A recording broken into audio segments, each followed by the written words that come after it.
Gerai, šiandien norim pratęsti ir tuo metu pabaigti pamokslų seriją Užimt pažadėtąją žemę. Ir prieš tai turiu vieną klausimą.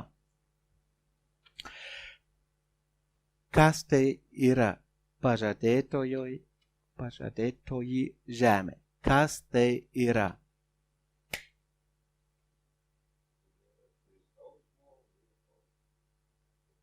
Danguj? Danguj? Ką jūs galvojat? Ką kiti galvoja? Apie ką praeitas, nežinau, 5-6 savaitės kalbėjo?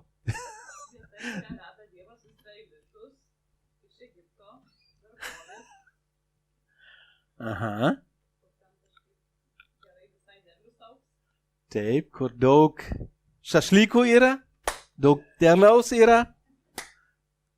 Yeah.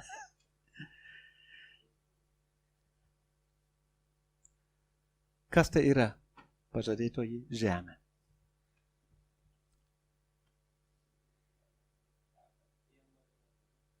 Aha. Ir kokioj gatvėj tai galima surast?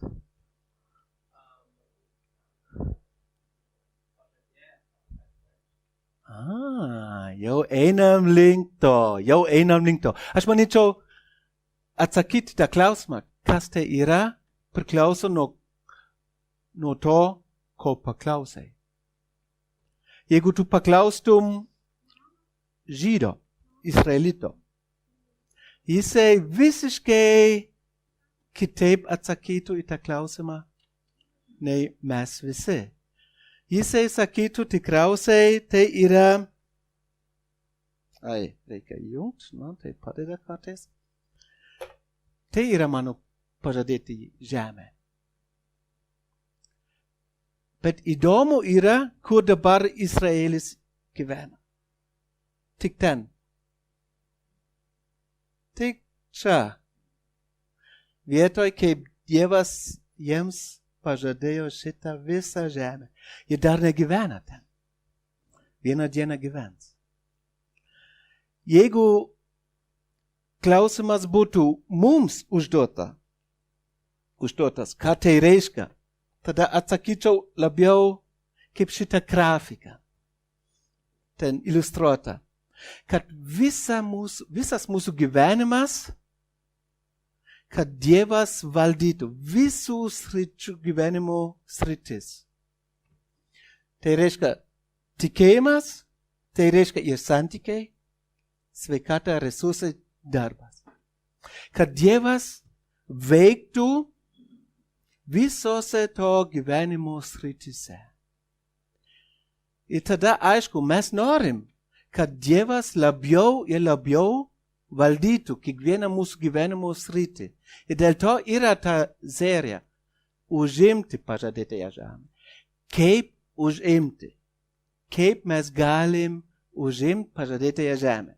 Ir jau prieš keletą savaičių, kai pradėjom, ir Odeta teisingai pasakė, pradėjom su tokia grafika, kad mūsų gyvenimas yra dvasiškai žiūrint labai panašus į Izraelio tautos gyvenimą. Jie gyveno 400 metų vergystėj Egipte, tada Dievas pašaukė Mozę, jisai išlaisvino visą tautą ir vedė į dykumą, kad galų gale jisai vestų juos į pažadėtąją žemę. Tai reiškia, labai praktiškai žiūrint į mūsų situaciją, Dievas mus, manyčiau, visus išlaisvino jau nuo nuodėmių vergystę, kad mes gyventum laisvėj ir kad mes bręstum. Ir labai įdomu yra, kad Dievas neišlaisvino mus, kiekvieną iš mūsų, su tikslu, kad mes nebegyventum tik nuodėmių vergystėj, bet su tikslu, kad visas mūsų gyvenimas būtų pašlovintas, kad mes per savo gyvenimą galim pašlovinti Dievą. Ir užpraeitą kartą kalbėjo apie keletas vietovės, kur Izraelitai turėtų užkariauti. Tai buvo Jericha, praeitą savaitę kalbėjo apie Ają. Ir šiandien ir paskutinį kartą kalbėsiu apie kitą vietovę. Ir paprašysiu dabar Odeta, kad jinai perskaitytų mums iš Jozuės knygos 9 skyriaus nuo 1 iki 15. Ir kas neturi Biblijos, pasiimkit, nes šiandien bus labai įdomu.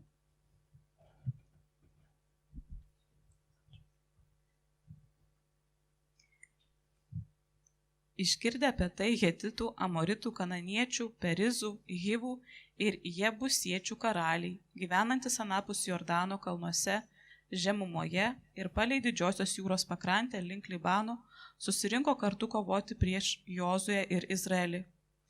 Gibeoniečiai išgirdę, ką Jozuė padarė Jerichui ir Ajui, pasielgė klastingai. Jie pasiėmė maisto senuose maišuose ant asilų, sudriskusių ir apraišiotų vyno odinių, apsėvė nudėvėtą ir sulopytą avalynę, apsivilko nudėvėtais drabužiais, duona, kurią pasiėmė, buvo sudžiūvusi ir supelėjusi. Atėję pas Jozuę į Gilgalo stovyklą, jie kalbėjo jam ir Izraelio vyrams. Iš tolimos šalies atvykome su jumis sudaryti taikos sutartį. Izraelitai tarė Hivėms: gal jūs gyvenate mūsų žemėje, kaip mes galėtume su jumis tartis? Jie atsakė Jozuei: mes esame tavo tarnai. Jozuė paklausė: kas jūs esate ir iš kur atvykote? Jie atsakė jam: iš labai tolimos šalies atvykome dėl Viešpaties tavo Dievo vardo, nes mes girdėjome apie jį visą, ką jis padarė Egipte. Ir anapus Jordano gyvenusiems Amoritų karaliams, Sihonui, Hešbono karaliui ir Ogui, Bašano karaliui, kuris gyveno Aštarote. Mūsų vyresnieji ir visi šalies gyventojai patarė mums: pasimtikite maisto kelioniai, eikite jų pasitikti kaip jų tarnai ir prašykite sudaryti taikos sutartį. Štai mūsų duona, kurią mes dar šiltą pasėjome iš savo namų išvykdami pas jūs, dabar sudžiuvusi ir supelėjusi. Šitos vyno odinės, kai jas prisipylėme, buvo naujos, dabar jos suplyšusios. Taip pat mūsų drabužiai ir avalynė nuplyšo dėl tolimos kelionės. Izraelitai priėmė jų maistą, nepasiklausė Viešpaties patarimo. Jozuė sudarė su jais taikos sutartį, pažadėdamas palikti juos gyvus, o Izraelitų kunigaikščiai prisiekė jiems. Ačiū. Matavus mums atgal.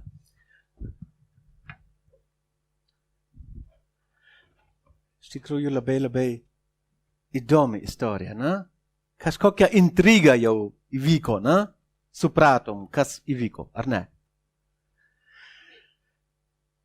Labai įdomu, kad pažadėtojo žemė, tai nereiškia, nebus jokių problemų. Bus ir intrigos. Kaip suprast? Jeigu mes norim užimti tą pažadėtąją žemę, mūsų lauks ir intrigos, mūsų lauks ir melo, mūsų lauks visokių nesąmonių. Ir mes galvojam, palauk, kaip tai suderint, kaip jau pasakyta, pažadėtoji žemė yra ten, kur teka, kur yra medaus ir pieno daug. Bet kaip tada suderint šitas faktas su, ką mes ką tik skaitėm? Yra tokia įtampa, na? Bet yra labai įdomu, reikia tai, ką mes jau prieš tai girdėjom, tai bus galutinis rezultatas. Bet prieš tai reikia užimti, prieš tai reikia kovoti, prieš tai reikia nuveikti problemas.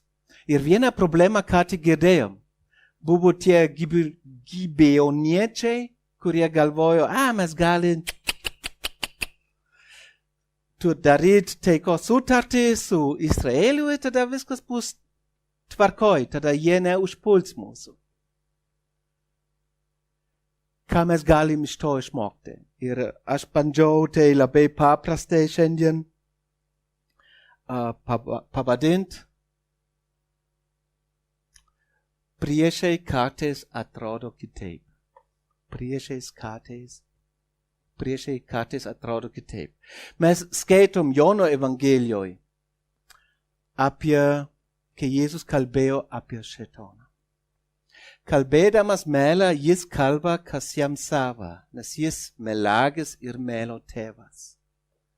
Tai Jėzus aprašo,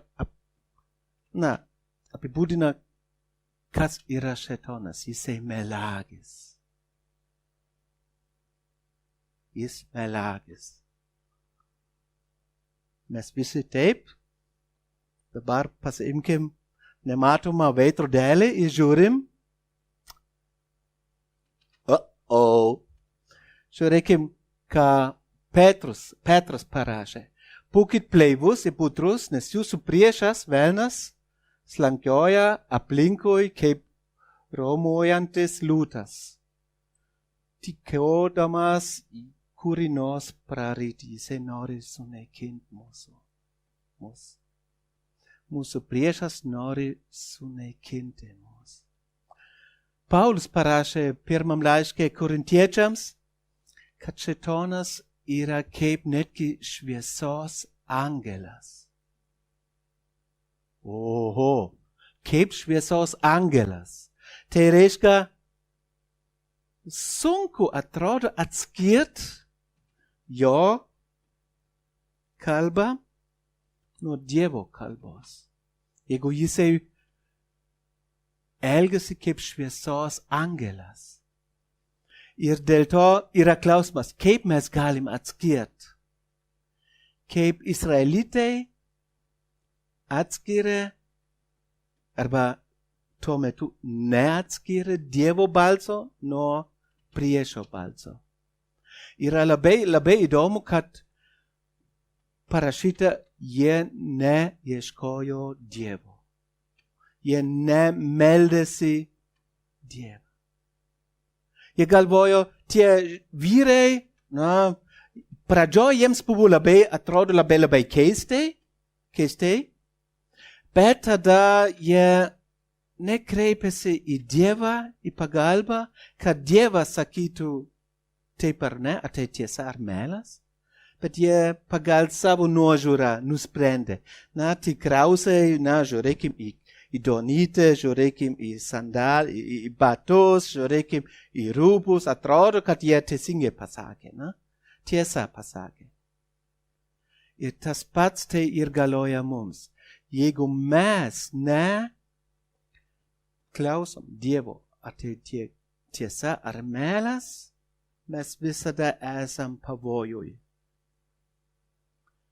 Priimt neprotingą, neišmintingą sprendimą. Bet jeigu mes paklausim Dievo, labai retai būna, kad Dievas mums labai tiesiai sakytų, Marijanai, to nedaryk, arba tai daryk.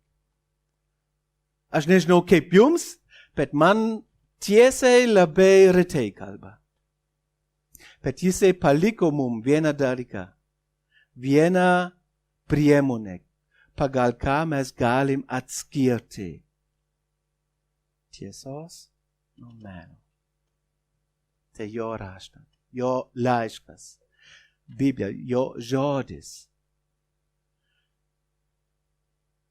Ką noriu pabrėžti? Jeigu mes skiriam laiką skaityti Dievo žodį, mąstyti apie tai, kas ten parašyta, ir pritaikyti savo gyvenime, tuo daugiau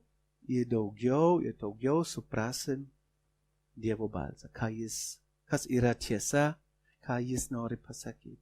Tai nieko naujo šiandien nesakysiu. Tikriausiai nieko naujo šiandien sakysiu. Bet kartais, žinot, kartais yra labai svarbu, kad mes prisimintum savo pagrindą. Kas yra kas yra mūsų pamatas. Bet jeigu mes neskiriam laiko skaityti Dievo žodį, kaip mes galim iš tikrųjų suprasti, kaip mes galim priimti išmintingą sprendimą toj, anoj, trečioj situacijoje. Tai kaip roletas. Pavyksta, nepavyksta. Pavyksta, nepavyksta. Mes nežinom. Mes tik galų gale, kai viskas buvo jau pabaigta, mes galim žiūrėti atgal ir vertinti. Taip, ne taip darau, kaip turėčiau daryti. Kaip mes galim atskirti laiką su Dievu, skaitant Bibliją. Ir labai įdomu, kad mūsų priešas, kaip tu šiandien sakei, Odeta, kad mūsų priešas daro viską. Jisai sugalvojo visokių priežasčių, kodėl nėra laiko skaityti Bibliją. Ir nebūtinai blogų, va. Nebūtinai blogų. Vokiečių kalboje yra toks posakis. Man šitas posakis labai patinka, nes yra daug tiesos. Geras yra geriausio priešas. Gera yra geriausio priešas. Kartais mes galvojame, mes darom kažką gera, bet iš tikrųjų tai trukdo mus skaityti, bendrauti su Dievu, ir tai yra svarbiausia. Bet šita istorija nebaigėsi su Izraelitais. Ir dabar paprašysiu, kad tu perskaitytum nuo 10 skyriaus.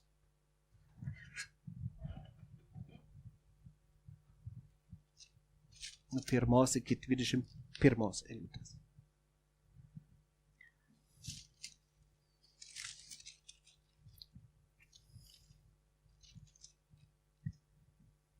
Adoni Cedekas, Jeruzalės karalius, išgirdęs, kad Jozuė paėmė Ają ir sunaikino, kai buvo sunaikinęs Jerichą ir jo karalių, ir kad Gibeono gyventojai sudarė taiką su Izraeliu, nusigando, nes Gideonas buvo didelis miestas, vienas iš karališkųjų miestų, didesnis už Ają, o visi jo vyrai karžygiai. Jeruzalės karalius Adonizedekas siuntė pasiuntinius pas Hebrono karalių Hohamą, Jarmuto karalių Piramą, Lachišo karalių Jafiją ir Eglono karalių Debyrą su tokiu pranešimu. Atžygiuokite pas mus ir padėkite man sumušti Gibeoną, nes jis sudarė taiką su Jozuė ir Izraelitais. 5 amoritų karaliai Jeruzalės, Hebrono, Jarmuto, Lachišo ir Eglono susivienijo prieš Gibeoną ir su savo kariuomenėmis apgulė jį ir pradėjo karą su juo. Tada Gibeono vyrai siuntė Jozuei į Gilgalo stovyklą pranešimą: nepalik savo tarnų vienų, skubiai ateik mums padėti ir išgelbėk mus. Prieš mus susirinko visi amoritų karaliai gyvenantis kalnuose. Jozuė su ginkluota kariuomenė žygiavo į Gilgalo, iš Gilgalo. Viešpats tarė Jozuei: nebijok jų, aš juos atidaviau į tavo rankas, ne vienas iš jų tau nepasipriešins. Jozuė visą naktį žygiavęs iš Gilgalo netikėtai juos užklupo. Viešpats sukėlė paniką tarp jų Izraelito akivaizdoje ir šie juos stipriai sumušė Gibeone. Jozuė juos vijosi link Bet Horono ir persekiojo ligi Azekos ir Makedos. Jiems bėgant nuo Izraelio ir esant Bet Horono kalno papėdėje, Viešpats lydino ant jų didelių ledų krušą iš Azekos. Jų žuvo daugiau nuo ledų negu nuo Izraelito kardo. Ta diena, kai Viešpats atidavė amoritus Izraelitams, Jozuė šaukėsi Viešpaties Izraelito akivaizdoje ir tarė: Saulė, stovėk Gibeone ir mėnulį Ajalo slėnyje. Saulė ir mėnulis stovėjo vietoje, kol tauta atkeršijo savo priešams. Argi tai neparašyta Josaro knygoje? Taip saulė sustojo danguje ir neskubėjo nusileisti beveik ištisą dieną. Niekada daugiau nebuvo tokios dienos, kad viešpats klausytų žmogaus, nes jis kariavo Izraelio pusėje. Po to Jozuė ir visi kariai sugrįžo į stovyklą į Gilgalą. Anie 5 karaliai pabėgo ir pasislėpė oloje prie Makedos. Jozuei buvo pranešta, 5 karaliai rasti pasislėpę oloje prie Makedos. Jozuei sakė, užriskite didžiuliais akmenimis olos angą ir pastatykite vyrus juos saugoti, o jūs nesustokite. Vykite priešus ir žudykite atsiliekančius. Neleiskite jiems pasiekti miestų, nes viešpats jūsų Dievas juos atidavė jūsų rankas. Jozuė ir Izraelitai juos visiškai sunaikino. Tik kai kurie paspruko ir pasislėpė sutvirtintose miestuose. Visa kariuomenė saugiai sugrįžo į Jozuės stovyklą Makedoje. Niekas nedrįso išsižioti prieš Izraelitus. Didelis ačiū, Odeta. Dabar žinai, jeigu dar kartą parašysiu, ko tavęs lauks. Kas įvyko?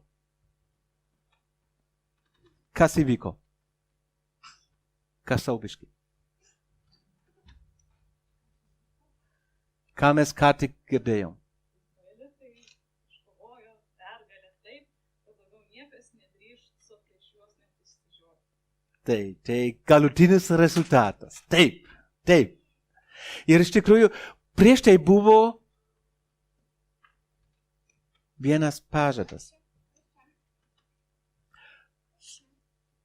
Jozuė pažadėjo Gibeoniečiams, kad jis nepradėtų pulti jų. Ir tai iš tikrųjų buvo labai įdomi situacija. Labai įdomi, nes jisai pažadėjo jiems, mes nepulsim jūsų. Kita vertus, Dievas jam liepė pult visus. Ką daryt tokioj įtampoj? Ir Gibeoniečiai, jie buvo labai protingi. Jie galvojo, padarysim sandorą su Izraelitais ir tada mes esam saugi. Nieks nenupuls mūsų ir visa kita. Ir jie tada, tie 4 karaliai, jie nusprendė, ką daryt. Pult Gibeon. Ir tai veda į vieną tiesą, kuri man labai palietė. Yra nepriims svarbų sprendimų iš baimės. Jie bijojo jų, Izraelitų. Dėl to jie priėmė sprendimą kartu būt su Gibeoniečiais. Bet gyvenimas mums moko tai. Jeigu mes priimsim svarbus sprendimus dėl baimės, tik laiko klausimas, kada viskas sukrus. Ir tai liečia visokių mūsų gyvenimo sričių. Jeigu mes priimsim sprendimus iš baimės, tada nieko gero mes negalim laukti. Ką noriu dar papriešti. Dievas veikia, kai mes judam. Žiūrėkim dar kartą 7 eilutė. Jozuė su ginkluota kariuomene žygiavo iš Gilgalo. Viešpats tarė Jozuė, nebijok jų. Aš juos atidaviau į tavo rankas. Ne vienas iš jų tau nepasipriešins. Jisai buvo, kaip sakiau, įtampo. Jisai žinojo, jeigu mes Izraelitai pultum juos, tada bus gal ir problema, nes mes pažadėjom jiems Dievo akivaizdoje, kad mes nepulsim. Bet jeigu ne, tada mes nesam paklusni Dievui. Na? Ir kaip iš tikrųjų, kaip gavosi tada šitą rezultatą. Jozuė pradėjo veikti pagal savo supratimą, ką reiškia paklust Dievui. Jisai pasakė, gerai, palaikysim ir kovosim. Nors jisai žinojo, kad tuo metu jisai kovos ne tik su vienu karaliu, ne su viena tauta, bet su 5 tautomis vienu metu. Wow. Kiekvienas žmogus pasirinktų kovot lengvesnę kovą, na? Bet jisai, kadangi jisai buvo paklusnus Dievui, jisai sakė, gerai, man tai per sunku, mums tai per sunku, mums tai neįmanoma misija atrodo, bet vis tiek esam paklusni Dievui. Ir jie pradėjo žygiuot iš Gilgalo pulti. Ir tada viešpats tarė Jozuė, nebijokit, aš jos, ir dabar žiūrėkit į gramatiką. Atidaviau. Tai būsimasis laikas? Dabartinis laikas? Ar būtasis laikas? Būtasis laikas. Tai reiškia, pas Dievą jau rezultatas jau įvykdytas, jau faktas. Bet jiems reikia tai tik patirti. Bet Dievo pusėje tai jau faktas. Ir kai mes veikiam, kai mes judam, kai einam paklusnume žingsnį į priekį, Dievas tai palaimins. Dievas tai palaimins. Nors atrodo mums per daug, per sunku, neįmanoma, nežinau kaip įveikti, nežinau ką daryti, Dievas vis tiek ves mus.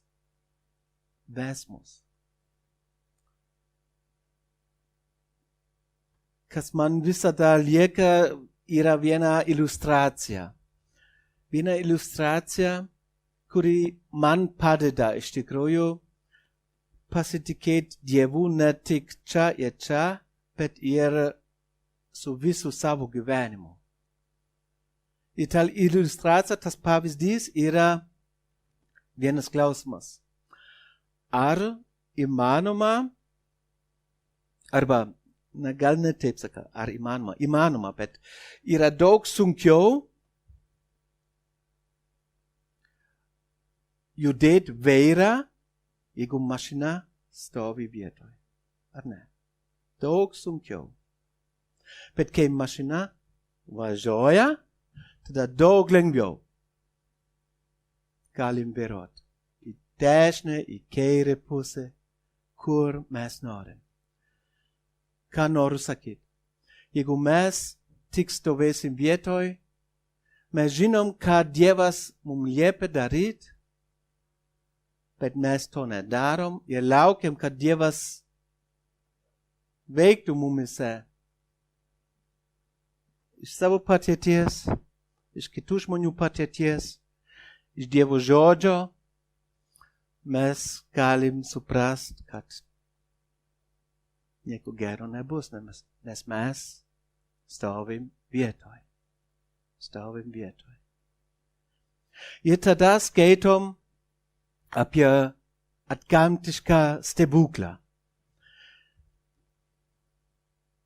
Kas tai buvo? Ką mes skaitėm ką tik?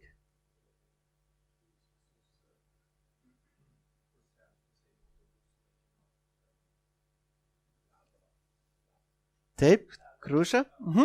Taip. Ir buvo parašyta apie antrą stebuklą. Diena buvo visą parą.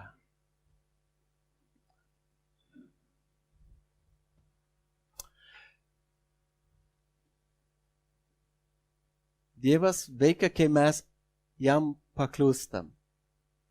Ir iš tikrųjų čia biškai kažko trūksta. Dievas veikia virš mūsų supratimo, kai mes paklūstam jam. Ir labai įdomu, aš klausau savęs, palauk, ar tai gali būti? Ar saulė gali būti visą parą vieno vietoj? Ne. Pagal mūsų dėsnius, ką mes suprantam, pritariu tam. Ne. Neįmanoma. Kodėl? Man tai labai buvo įdomu. Žiūrėkit, čia yra saulė, čia žemė. Mes žinom, kad žemė sukasi apie save. Žinot, kokiu greičiu? 1670 km per valandą. Sukamės apie save. Mes tai nepastebėm. Sukamės apie save. Jeigu į čia saulė, jeigu tai būtų, kad diena sustotų, tada mes sustotum suktis. Kokios pasekmės tada būtų? Būtų potvynis, audros stipros, būtų didelis temperatūros skirtumas, buvo magnetinio lauko trūkumas, daug dalykų būtų vienu metu. Dabar dar kartą klausiu. Ar tai įmanoma, kad tai įvyktų? Žmogiškai žiūrint, ne. Dėl to iš tikrųjų labai dažnai žmonės galvoja, tai yra tik alegorija, tai tik kaip pavyzdys, kaip iliustracija. Bet čia parašyta, kad niekad daugiau nebuvo tokios dienos, kai viešpats klausytų žmogaus, nes jis karavo Izraelio pusę. Aš vis tiek tikiu, kad tai įvyko po žodžiu. Kodėl? Ir priežastis mano labai paprastas. Labai paprastas. Jeigu Dievas sukūrė visą pasaulį, visus dėsnius, taip? Tik savo žodžiu. Ar jam įmanoma sustoti šitą visus dėsnius per vieną parą? Jeigu Dievas viską sukūrė? Taip. Jeigu Dievas yra mūsų mokslas, tada neįmanoma. Jeigu Dievas yra mūsų apribota fantazija, neįmanoma. Bet jeigu Dievas iš tikrųjų yra Dievas, kuris sukūrė viską, kuris viską laiko savo rankose, mikro, makro kosmosą, tada Dievui jam smulkmenas tai daryti. Klausimas, koks mūsų Dievas, koks tavo Dievas, koks tavo Dievas, tavo. Ar mūsų supratimas apie Dievą remiasi ant dėsnių? Ar mūsų supratimas apie Dievą remiasi ant jo žodžio? Beje, tie, kurie teigia, kad tai yra tik alegorija, jie tuo metu irgi paneigia visus kitus stebuklus, kurios pavyzdžiui Jėzus padarė. Nes tai pagal dėsnius neįmanoma, kad aklas žmogus regėtų, kad paralyžiuotas žmogus vaikšto. kad mirė žmogus, kaip Jėzus prisikeltų. Yra daug visokių dalykų, kurie Dievas nori mums vieną dalyką perteikti. Dievas yra Dievas. Nedarykim iš jo dievulių, kurie mes galim, mes suprantam, kaip viskas vyksta, Dievas tada tapo tik mūsų supratimo rezultatas. Ką mes supratom, toks yra Dievas, bet Dievas yra daug didesnis. Ir per jo žodį mes galim tai skaityti, mes galim tai irgi patirti. Aš nemanyčiau, kad ne vienas iš mūsų gali čia dabar stovėti ir kalbėti apie dalykus, kurie Dievas padarė savo gyvenime. Kurie jis iš savo jėgos, kuris jam iš savo jėgos tai nepavyktų daryti. Manyčiau, kiekvienas turi tiek daug istorijų. Ir tai irgi viena priežastis, kodėl mes negalim apriboti Dievą pagal mūsų supratimą. Galų gale noriu mums užduoti du klausimus. Pirmas klausimas, kokio gyvenimo srityje tau sunkiausia yra nuosekliai sekti Jėzumi.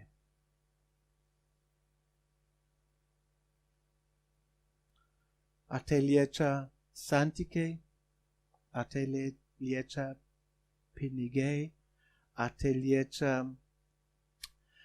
gyventi arba skaityti Dievo žodį, ar tai liečia būti sąžiningas darbe, mokykloj, universitete. Kokio gyvenimo srityje yra tau sunkiausia sekti Jėzum. Ir tada antras klausimas, ką daryti, kad ir kada galėtum sekti Dievu. Ką daryti? Tik tai suprast, pripažint, tai pirmas žingsnis į priekį. Bet jeigu mes čia stovėsim, stovėsim čia. Jeigu mes neeinam link to į priekį. Noriu pabaigti su malda ir to pačiu metu noriu paprašyti, kad Dievas iš tikrųjų veiktų mumise. Kad mes dar labiau pasitikėtum Dievu. Nors atrodo, kad tas Jerichas, tas Ajas yra per didelė, neįmanoma užkariauti. Kad mes galim pasikliauti jo. Viešpatie, noriu tau iš visos širdies dėkoti už tavo žodį. Noriu tau dėkoti, kad tu esi virš visko.